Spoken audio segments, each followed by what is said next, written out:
ভাইপো রাজ এবং পুলিশি রাজ চলছে। 22টা ছেলেকে এক সাইড থেকে তাড়িয়ে দিল, আন্দোলন করেছিল বলে তাদেরকে রিইনস্টেট করা যায়নি পুনরায়। হলদিয়ার মানুষের স্পষ্ট বার্তা, গেরুয়া ঝড় উঠছে, আর এই গেরুয়া ঝড়ে তৃণমূলের সমস্ত ঘাস ফুল উড়ে চলে যাবে। 5 বছরে কি হয়েছে বলুন? হলদিয়া গেটটা ভাঙা ছাড়া একটা কাজ হয়েছে বলুন? পশ্চিমবঙ্গে কেন যে কোনো জায়গায় ভারতীয় জনতা পার্টির মধ্যে কেউ যদি এসে তারা ভাবে যে তারা এসে তোলাবাজি করবে, কাটমানি নেবে, তাদেরকে ঠিক এইভাবেই পালিয়ে যেতে হবে। পুরো ইন্ডিয়া ফেমাস ন্যাশনাল যারা সিঙ্গার্স আর্টিস্ট তারা আসতো হলদিয়াতে, এবং সমগ্র পশ্চিমবঙ্গ না, পশ্চিমবঙ্গের বাইরে থেকে মানুষ এই হলদিয়া মেলাতে আসতো, হলদিয়া উৎসবে আসতো।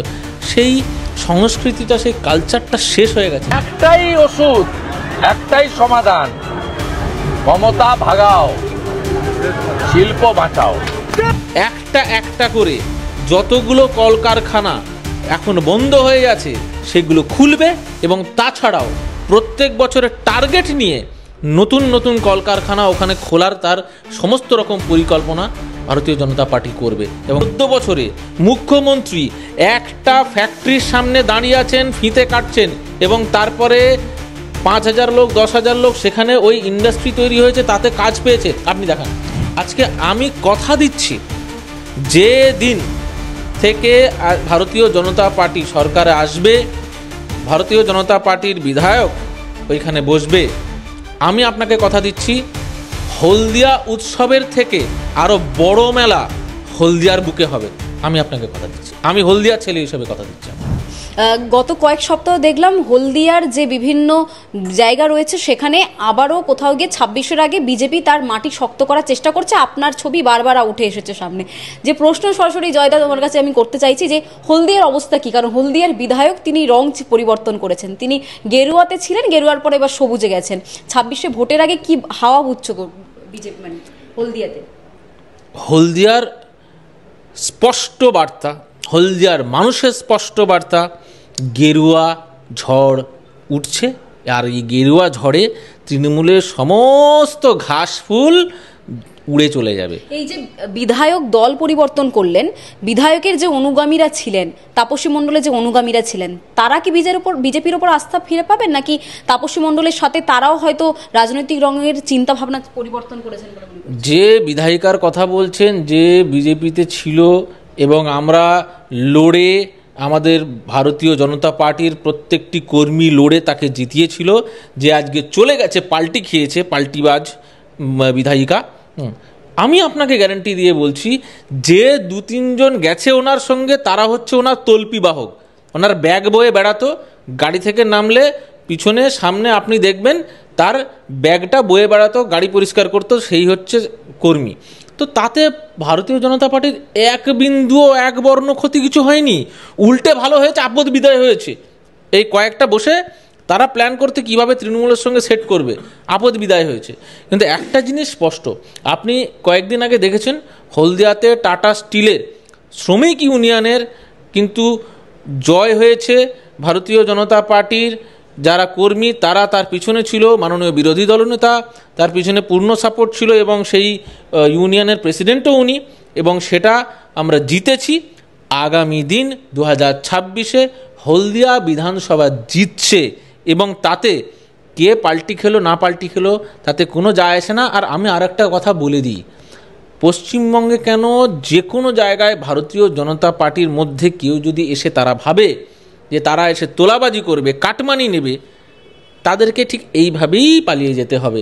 তাদের জায়গা ভারতীয় জনতা পার্টিতে নেই। হলদিয়াতে যে কারখানাগুলি ছিল, আমরা দেখেছি 2011-র পর থেকে সুগার মিল তৈরি হয়েছিল, যেটাও এখনো পর্যন্ত প্রায় আধমরা হয়ে গেছে, কিছুদিন চলছে, কিছুদিন বন্ধ রয়েছে। বাকি যে কারখানাগুলি তৈরি হয়েছিল বাম আমলে, সেগুলি কিন্তু এখনো পর্যন্ত তার কোনো উন্নতি হয়নি। যদি বিজেপি সরকার ক্ষমতায় আসে, কিংবা বিজেপি বিধানসভা ভোটে 2026-এ জেতে, তাহলে হলদিয়ার যে কারখানাগুলি বন্ধ হয়ে আছে বা যে মাঠগুলি এখনো পর্যন্ত পড়ে রয়েছে, সেখানে কি নতুন করে শিল্পায়ন করার কথা ভাববে? ডেফিনেটলি ভাববে। একটা জিনিস বলে রাখতে চাই যে আজকে টাটার যে কারখানা আপনি দেখছেন, এই টাটার কারখানায় নির্বাচন যে জিতেছে, গেরুয়া শিবির, সেটা সবেমাত্র শুরু। এটা সমগ্র হলদিয়ার এবং সমগ্র পশ্চিমবঙ্গের শিল্পায়নের একটি শুভ সূচনা। আর আমি একটা জিনিস বলতে চাই যে আজকে এত বছর হয়ে গেল, 14 বছরে মুখ্যমন্ত্রী একটা ফ্যাক্টরির সামনে দাঁড়িয়ে আছেন, ফিতে কাটছেন, এবং তারপরে 5,000 লোক 10,000 লোক সেখানে ওই ইন্ডাস্ট্রি তৈরি হয়েছে, তাতে কাজ পেয়েছে। আপনি দেখান একটা মাত্র ছবি যেখানে মমতা বন্দ্যোপাধ্যায় একটি ফিতে কাটছেন যে ফ্যাক্টরি উদ্বোধন হলো, আপনি পাবেন না। হলদিয়া তো নয়, আজকে বরং উল্টে হয়েছে কি, এরা সরকারে আসার পরে যে কারখানাগুলো ছিল সেই কারখানাগুলো চলে গেছে।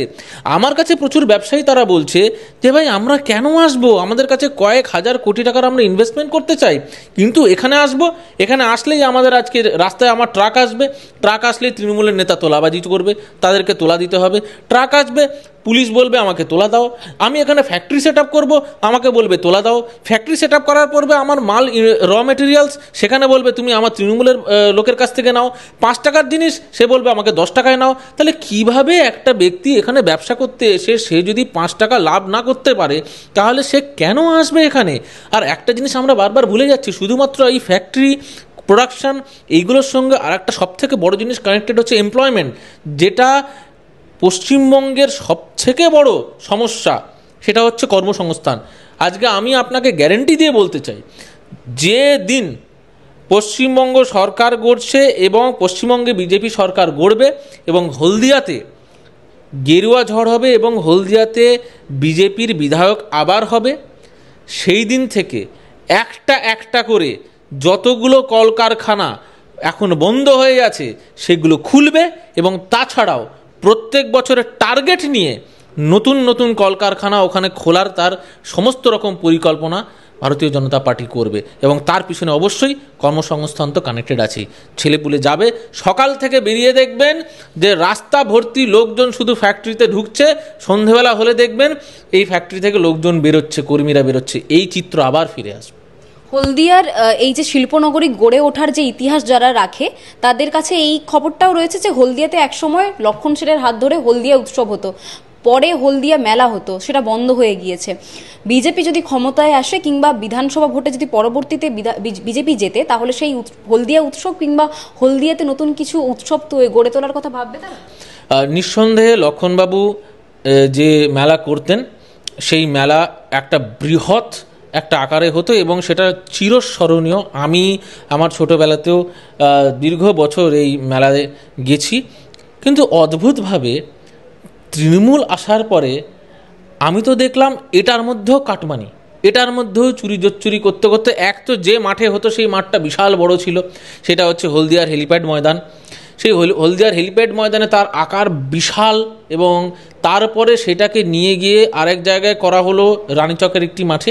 সেই রানীচকের মাঠে সেই যে আয়তন সেটা প্রায় 1/4 হবে। কিন্তু তারপরও দেখলাম গত কয়েক বছরে স্টলের ভাড়া নিয়ে সেই যারা স্টল নিয়েছে তাদের সঙ্গে বিবাদ।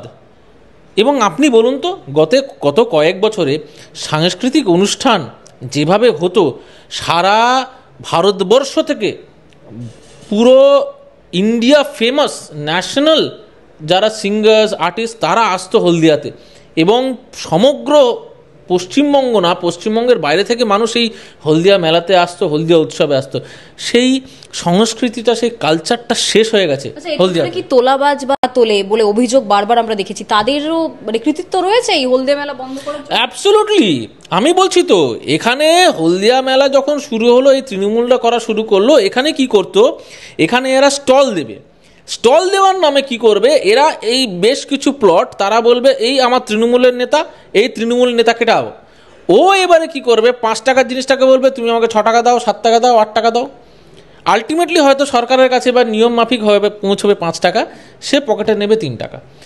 এই যে কাটমানি, তার জন্যে স্বাভাবিকভাবে 10 দিনের মেলা, 12 দিনের মেলা, একটা ব্যক্তি তার একটা বাজেট আছে, সে স্টলটা জানে এত হাজার টাকা লাগে, তার থেকে দ্বিগুণ, তার থেকে 3 গুণ যদি তাকে দিতে হয়, সে ব্যবসাটা করবে কি করে?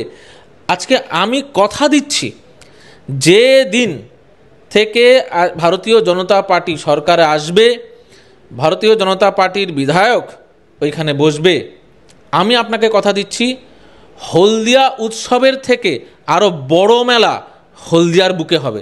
আমি আপনাকে কথা দিচ্ছি, আমি হলদিয়া ছেলে হিসেবে কথা দিচ্ছি আপনাকে। আরো ভালো ভালো খবর দেখতে সাবস্ক্রাইব করুন বাংলা হান্টের ইউটিউব চ্যানেল। বাংলা হান্টের আরো খবর দেখতে নজর রাখুন। বাংলা খবর মানেই বাংলা হান্ট।